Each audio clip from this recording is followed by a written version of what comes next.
brands, sponsorships, and scandal. On this episode, we're talking about the ethics of sponsorships, brand deals, influencer marketing in the light of the recent events. This sounds very tragic. It's not as bad as it sounds, but it's pretty bad. But in the light of the recent events with Insta360 that has really sent some tsunami ripples through the industry. You're listening to the Couch to Create a podcast, and it's about to go down. That's an intro and a half. That's really good, That's good. I'm impressed with that. You whipped that out of nowhere. It's come out your in the arsehole. head. Yeah, it's well done. You can't say arsehole. No? Yeah, it's fine. It's fine. Okay, welcome back to the Couch to Create a podcast. It's Sal Bart here from Trio Stories, and we talk about all things creator. We're so happy to have you here listening, watching, hopefully both. We're going to get into it. We're going to get into it. Let's dive in. It's going to be meaty. So, you described it like, as although something tragic had happened with Insta360, but I think something tragic did happen. I also because think they ruined a perfectly good product launch. Like, I have not seen that much positivity and hype about a product in a long old time. Like, we bought it not long after. We did, and I'm kind of ashamed now. But let's get our viewers up to speed with what's happened. Yeah. Because in case you don't know, Insta360 is a company that creates action cams, kind of like GoPro, but they specialize in 360 cameras. During their recent release, although as you will soon find out, it has been happening before that, there has been a very controversial situation because, as it turns out, they were asking a whole bunch of creators to omit or not include the fact or like information about the fact that the video was sponsored, that there was a partnership. Some of it was subtle, some of it was not subtle. Like, we've seen a lot of screenshots and evidence from creators, and once like one creator came out, the ball started rolling, and all of a sudden you've got a whole bunch of creators that coming forward. have come forward. So there was kind of like a whistleblower. Let me just get the name for you, because I think the first person to kind of mention it was actually Erin Donahue, based on my research. Was that the video we watched? No, so that was iFondo. Oh. So he mentioned Erin in his video. So Erin Donahue on Threads made a post, and a whole bunch of creators, were outraged. She actually included 2 screenshots of emails from Insta360. One of them appears to be from some sort of dodgy spin-off email, which, if it's some sort of agency or whatever, it still doesn't obviously excuse Insta360. But generally, the pattern is the same. It says something along the lines of, we're just wondering, like, you don't have to say that this is a sponsored video. We hope that this will be more organic and kind of trustworthy, and it will resonate with your audience better in that way. Which is shocking information. Like, it's the exact opposite of trustworthy to not disclose that something is an advert. Absolutely. And I mean... And the legality of it, as it turns out... is illegal. It's very illegal. It's so illegal. And actually, it's more, it's stricter than you think. Yeah, 100%. Because, I knew that there were laws now that you had to, identify whether it was an advert or product placement or whatever, like on YouTube when you click the little button. But it's much stricter than you think. Yeah, absolutely. But before we get into the meat, I just want to finish the kind of the actual story, backstory. So basically, after Erin published it, then there was some YouTube videos made. The big first one was Farouk from iFondo. Then Jevon Dovey, is that how I pronounce it? Dovey followed up with his own. He published WhatsApp screenshots on his threads, and safe to say, it all went a little bit viral, and tits up. It's gone tits up for Insta360. And now, the reason why we're talking about this in our podcast is it's not specifically about the case of Insta360, although this is a great, very recent example of it. We want to deep dive into the whole situation because, as you'll find out, like Sal says, this is a real problem in the industry, and it is actually quite a strict thing. Yeah, I mean, it's just like social media and creators and everything, it's all blown up over the last however many years. And so like the laws haven't managed to keep up with it. So there's lots of grey areas, there's lots of loopholes, there's lots of differences between advertising from like an influencer or from like an agency. Yeah. And it's just a question of where creators fall in the spectrum of like celebrities. Yeah. Or like normal people. I think that's like an advertising agency. I think that's the blurred lines, aren't they? That's the at which point are you a celebrity if you have 10,000 followers? Obviously nobody will say that. Yeah. But are you a regular person? Not really. If you're, it's where do you draw the lines and where does the law draw the lines? I think these are very interesting questions. Yeah, but like I was reading an article from the Advertising Standards Authority, which is the one in the UK that oversees all advertising in the UK. And I was actually blown away by how strict it is. Because one of the things we're saying is that you have to explicitly say that something is an advert or advertisement or advertising. Like you have to use the word ad in some variation. Saying stuff like sponsored by or gifted is not even or enough. in partnership. It doesn't actually cover you legally. That's really interesting. So that's really interesting because I also did quite a bit of research and I found as well that actually pretty much in most parts of the world there is already laws on paper to prevent this from happening. But the problem is there is no way of executing them. Like the problem is so big, the scale of it is so big, there's not really the people, the manpower, and there's not really the kind of executive instruments to actually enforce any of this. So ultimately, nothing happens. Yeah, there's this statistic about the 80% of adverts. Yeah, so this is research by the European Commission, that 80% of influencer posts that are sponsored do not disclose sponsorship, which is like scary, crazy high numbers. Yeah, and the argument for this is that it should be disclosed because people can resist persuasion if they know they're being sold to. That's the idea.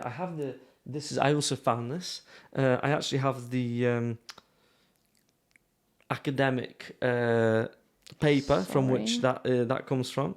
And I'll have you know, it's the International Journal of Research and Marketing, Volume 39, Issue 2, June 2022, pages 313 to 335. I'm impressed. Consumers can resist persuasion only if they recognize the persuasion attempt. It is based on the persuasion knowledge model by Friestad and Wright from 1994. Oh, wow. Yes, the year I was born. That's a long time ago. And it's interesting because people's abilities to essentially, let's say, resist temptation to purchase a product or a service develop over time through their experience and exposure. And they develop as the marketers change their tactics, etc., etc. However, like you say, the key element here, according to this journal, is that they have to be aware that they're being advertised to, which is like weird, isn't it? Right? Yeah, like, and I've got some issues with this because one, like I fully agree that it needs to happen, that people need to know when they're being advertised to on social media. But where is the line? I agree. Because celebrities go to events and red carpets, wherever, wearing brands. And they don't have to have on all the photos that are posted of them, they don't have to walk down with a big sign that says, this is sponsored, this is an advert. Correct.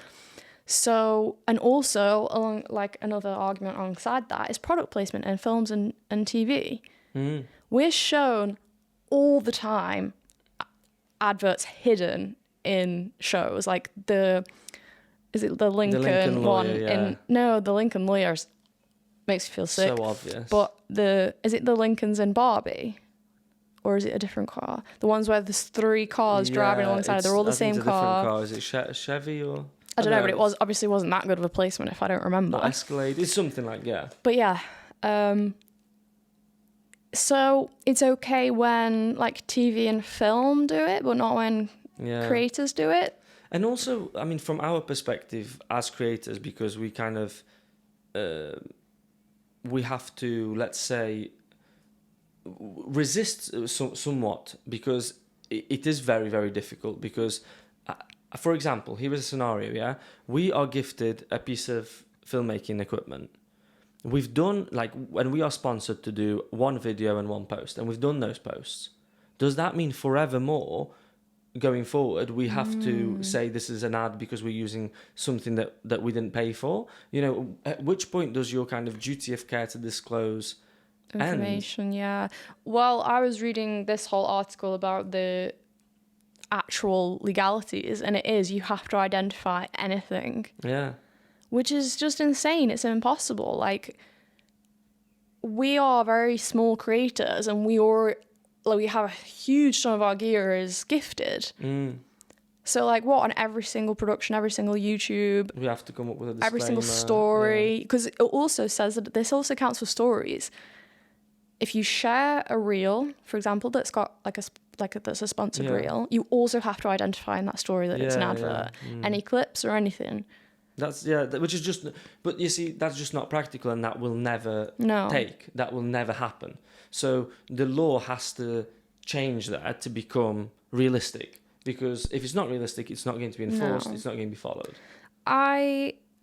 In opposition to what I said before about like the celebrities on the red carpet who get gifted stuff and in TV and film, I do think it's different with creators and influencers because it's more proactive. Like in films and TV, it's like, it's most of the time, it's like, oh, there's a bottle of Pepsi on the table. Right. They're not telling you, this Pepsi is incredible. I drink it every day. It does amazing things for my skin. But arguably, is it just as dangerous because no, it's subconscious? No, because yeah, okay, you're being marketed to, and that might make you buy a Pepsi, but it's very different to actually being tricked and manipulated into thinking that something does something when it might not. Okay, so you're saying when someone is sitting there and saying, this product is really, really good, it's the best product I've ever used, but they're saying that because they've been paid, you want to know that they've been paid to say that. Yeah. And like it's shocking on TikTok now. Like when TikTok first started, it wasn't as like absolutely juiced with adverts. But now, like, every video you go past, there's a video that's subtly hiding as though it's like some just random creator making a video. And then all of a sudden you're being like marketed to like really hardcore about how they found this amazing product on Amazon and like it's absolutely life-changing, it's selling out. And yeah. Well, this is the perfect segue. It's awful. This is the perfect direction. User-generated content. Manipulation or fair play? Because, and let me explain to our viewers what it is, because obviously we're getting onto TikTok, which is full of it. So user-generated content is content that usually is made by professional content creators like ourselves, for example. But that's not what it was originally. But that's not what it was originally. I'm saying what it is now. But it's usually content that is made to look like it's done by an amateur, by a regular person, by a civilian. So originally, when you used to work with brands and companies, they would refer to UGC content from normal people. They would say, okay, on this trip, we want to collect loads of UGC content from people, make sure we get it all together, get people posting on. Yeah, like for example, when we used to do Summer Sale Week, they would collect like videos from actual civilians. At parties and stuff, they'd be like, okay, we want people tagging and stuff. And that is user-generated content. Now... Not anymore. Now, people get paid to make user-generated content, and for those people who are not watching, I'm doing the little air quote things. You used to be able to trust user-generated content because it was like real life people not getting paid. Yeah. Now we've made videos that are user-generated content. Yeah, and when you're an actual professional creator, what that involves is scripting a video with keeping in your mind, the fact that you're trying to make this look like it was done by someone without a videography background, which feels deceptive. To me, feels deceptive. Now that I think about it, but I must admit, before I sat down on this little... my mic! Sorry. Before I sat down on this little yellow sofa of wisdom that we have here, I'd never felt like I had a problem with doing it. I was just like, oh, well, it's a marketing technique. It's just part and parcel, you know? Yeah, it's a tricky one. It's a very tricky one. Where the morality lies in these things is questionable, because also we get paid by brands to make videos. We're not necessarily saying that we would buy that product ourselves, but you're making a video to market the product. But we're also a production company, so it's not just as if we're Sal Bart creators, influencers. We're doing this video to show you this amazing new product. Yeah, I mean, so for our dear friends who are listening, this is an important kind of distinction as well, where to understand our position in this, we're actually not really influencers. Like, as in, the vast majority of our income does not come from influencer work.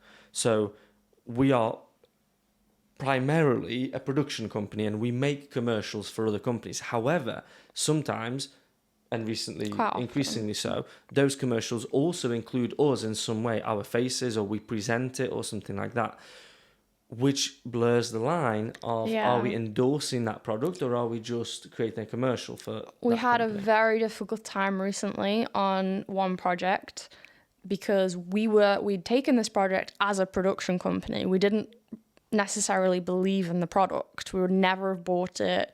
We never even saw the product, you know, before the shoot. So. We got given it on the day that we were shooting. And then all of a sudden it was that we're presenting this product, we're saying how good this product is, we're describing it, and then we're supposed to make an additional video about that product on our channel, and it was a tricky one for us to navigate. Yeah, it was a good learning curve. Like, we know about how to deal with that in future, but for creators, that it just sneaks up on you, that difficulty with brands. Yeah, I mean, I can honestly say I never thought we'd have that problem. No. I can honestly say I never thought we'd have that problem. I always thought that was reserved for the big dogs and people who were doing these really big brand deals and whatever. But I think like brand partnerships with creators have, because it's gotten it's got bigger, and it's more important to have an absolute wealth of content over just like very good high quality pieces. Everyone down the chain can now get gifted stuff. Yeah. And so is everyone like going to suddenly have to, like a normal person who doesn't have a following, if they, I don't know, get a free... What about a giveaway? Because ultimately giveaway is still a marketing technique. Yeah. But like if someone had a free haircut, I don't know, because it was like the opening day of a hairdresser and they posted a photo. Oh, you're saying gifted cut, yeah. Yeah. No, actually, no, advert. Yeah, adverted cut. Yeah, I don't know. Lines are tricky. Right, I'm just going to put this a little bit down because I think it's a little bit... It is a little bit down, yeah. There you go. But I just wanted... Messing with my mic. Sorry, I want it nice nice and crisp because you speak quietly like an angel. No, I don't.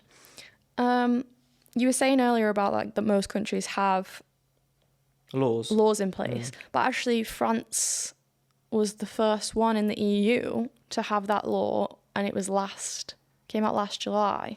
Let me have a quick look for you, because I've got a little bit of data here on the laws. So in the US, it's the FTC which is responsible for this, and they have this thing called the disclosure provision. Mm-hmm. And in the EU, there was a law passed, I think 2023.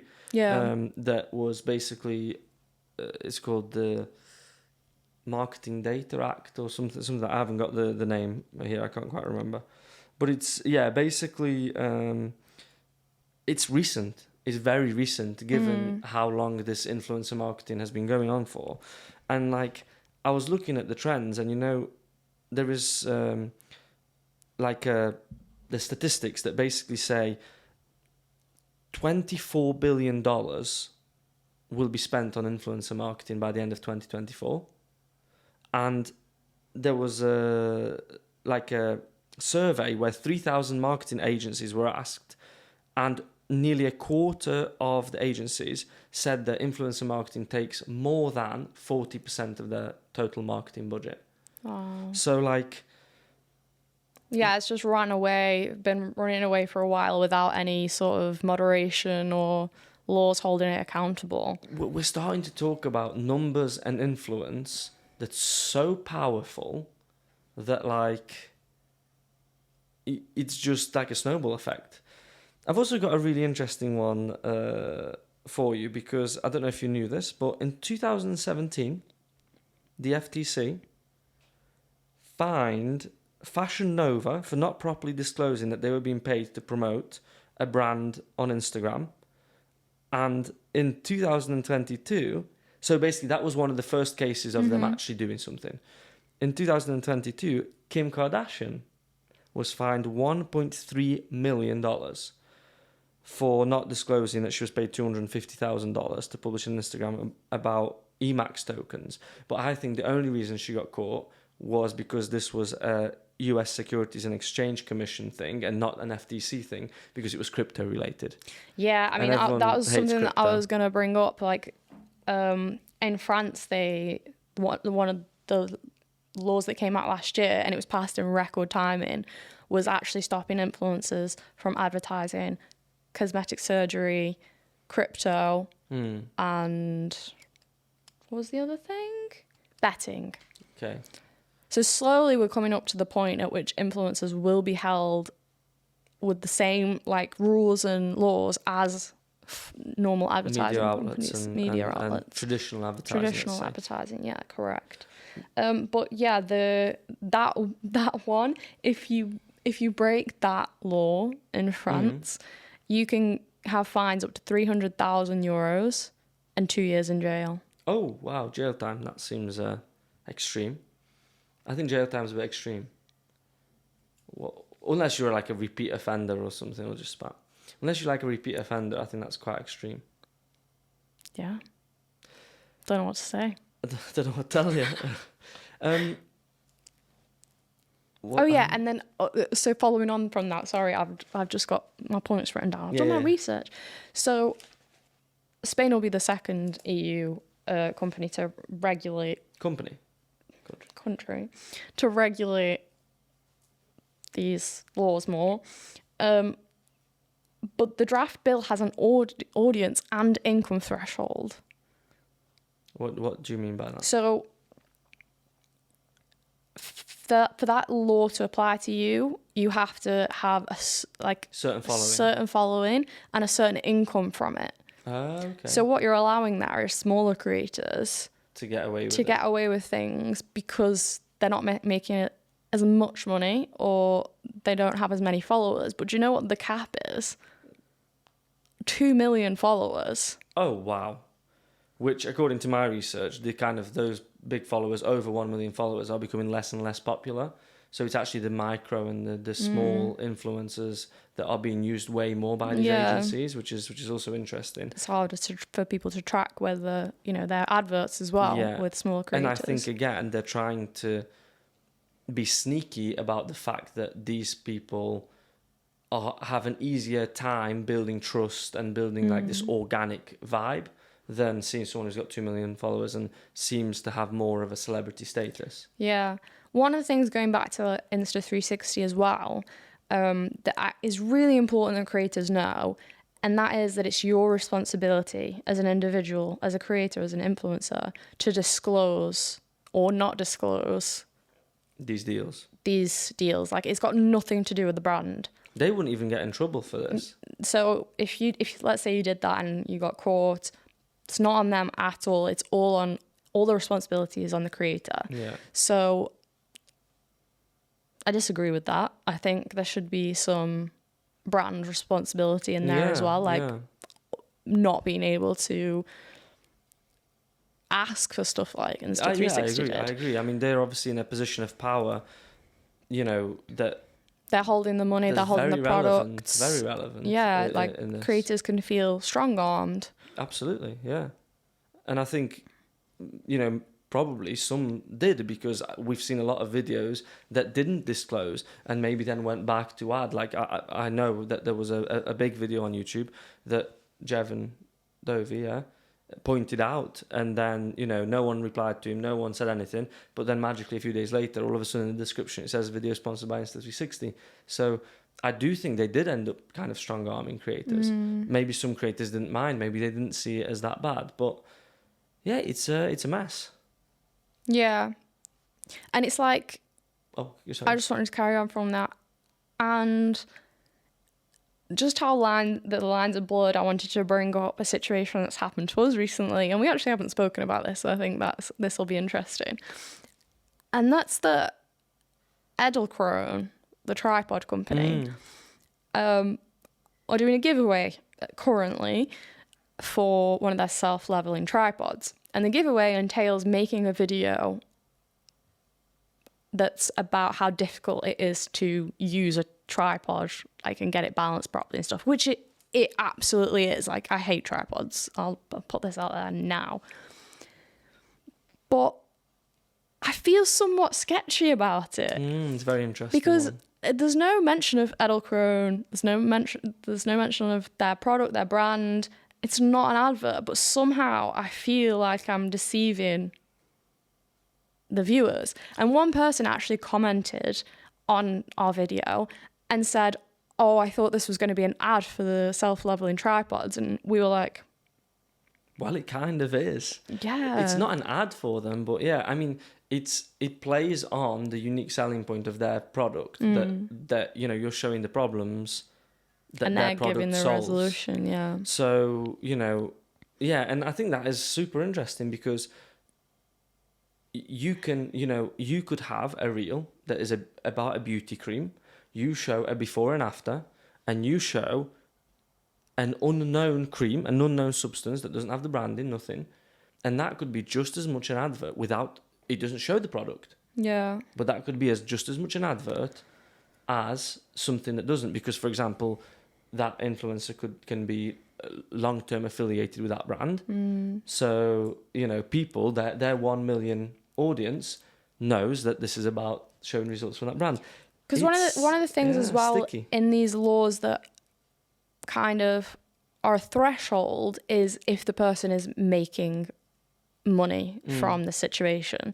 So, like, there is an argument that we've entered this giveaway to potentially win the tripod. To win a tripod.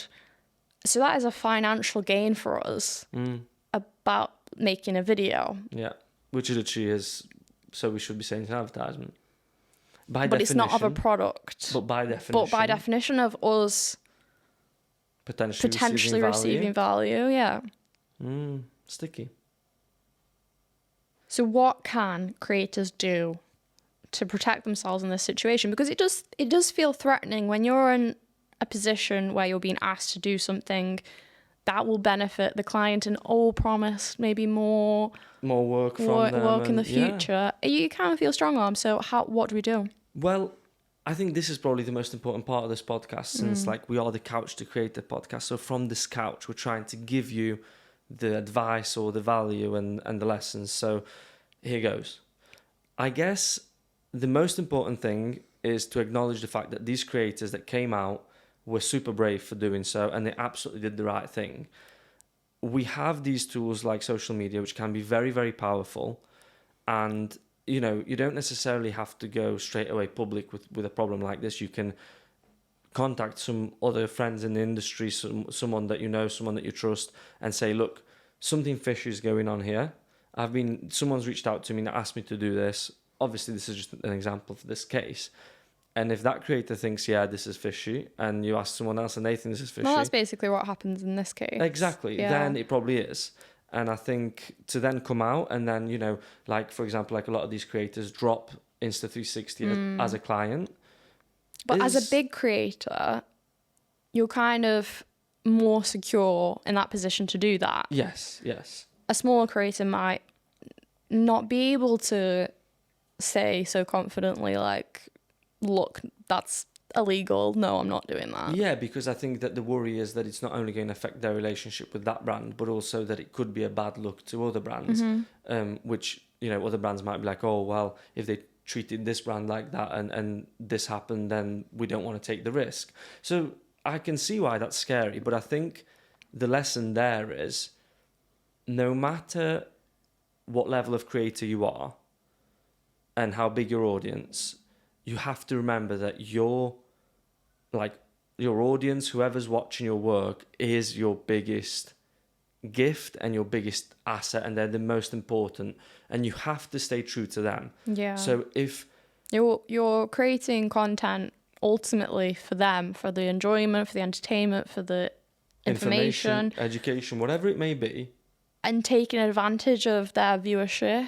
is bad. Is bad. And it would be the worst thing. So you just have to ask your question, if I did this, would it be harmful or deceiving or untoward in any way to your viewership? And if you answer yes, then you shouldn't be doing it. And I think that's the easiest sort of litmus test for it's any very of black this. and white, and there's lots of grey areas in this field. In any field, you're right. In any field. But at the same time, you know, us trying to give people a point of reference, I think this is the most useful we can do. And obviously, each case has to be treated on its merit. Yeah, I think as well, this kind of gifting, what do you call it? Culture. This gifting culture between brands and creators. I think, again, the laws need to catch up with that because it's weird. Like, it is possible to receive a gift from a brand without knowing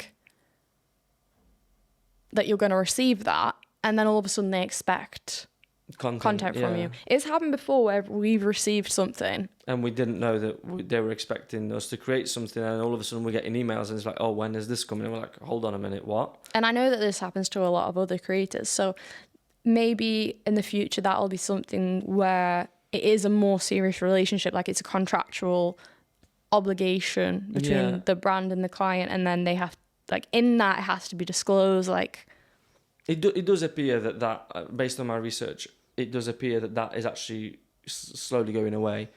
Apparently, just product exchange, like collaborations with no cash, are less and less popular now.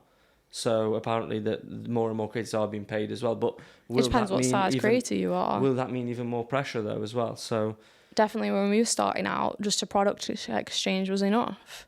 Yeah, no, I know, but I'm saying that brands, statistically, there's less of that now happening. So statistically, I think it was like 20% less non-paid sponsorships are happening. So even the smaller creators must be, I'm guessing, being paid, or just the volume of the higher end is getting bigger. So, well, I hope so. Like, it's important for creators as well to value themselves and value their platform and what they do. Yeah. You don't just have to be given like a £30 light and expect to make a YouTube video about it. Absolutely. And I think, like, that's your time, that's your audience. It's not worth it. Knowing the value of your work is super important. And I think I actually really appreciated Farouk's point of view from iFondo as we watched that video. And he said, look, the value that you offer, even in a review, even if you say negative things about a product, the brands, the vast majority of the brands, appreciate that for a number of reasons, because it builds that trust. If you just talk about positives about a product, no one's really going to believe that, because no product is perfect. So for a brand, that could actually be better. And secondly, they need the user data, the feedback. So that's part of it. And I think it's important for creators to see that what they're doing is offering value, because the brands need creators at the end of the day. And so it is a mutually beneficial relationship. It's not just a one-way strong arm. If you view it in that perspective as well, in terms of the power play, like, creators can make content without brands. True. Brands need creators. to make content. So if you feel like you're being pressured from a brand, just know that there are so many other brands out there. If they do reject you or not want to work for you in future, there's so many more where that came from. Yeah, absolutely. And we're just sending you all the positive kind of energy and encouragement to be strong enough to know your worth, and also know to stand firm if it goes against your values and if it just doesn't sound right. And it's a challenge. You will get it wrong sometimes. Like, and that's okay. We still do, and it's okay. We're all learning. Thank you so much for listening. I feel like it was a bit dark, dark and twisty. I don't know. I feel like our last few episodes have been really serious, like really ominous. No, I think it was really good. I think it was really useful. It was just a bit of a bitter topic, because it's left a bitter taste in my mouth. Yeah, we're just about to receive the Insta360 X4, and I'm like, oh no. Is it cursed? Yeah. What if actually it's terrible and we've been lied to by all the creators? Manipulated, yeah. Apparently not. Apparently it's incredible. So we'll let you know about that. Yes. But thank you all so much for watching, listening, whatever you're doing. We hope you enjoyed this one. And we've got a couple more episodes, 3 more episodes in this season. Yeah. We've got at least another 1 more exciting guest coming. Stay tuned. We're going to be back. We love being here. We love you all. Thank you for watching. You'll see us in the next one. We won't see you in the next one, but we hope that you'll... This Spotify. Was The Couch to Create a Podcast. Bye. Follow us on Spotify, 5 stars. Amazon too. Bye. Amazon TV. Amazon too. Amazon too. TV. Wherever it may be. It's everywhere. Bye. Bye. Hulu. It's not on Hulu.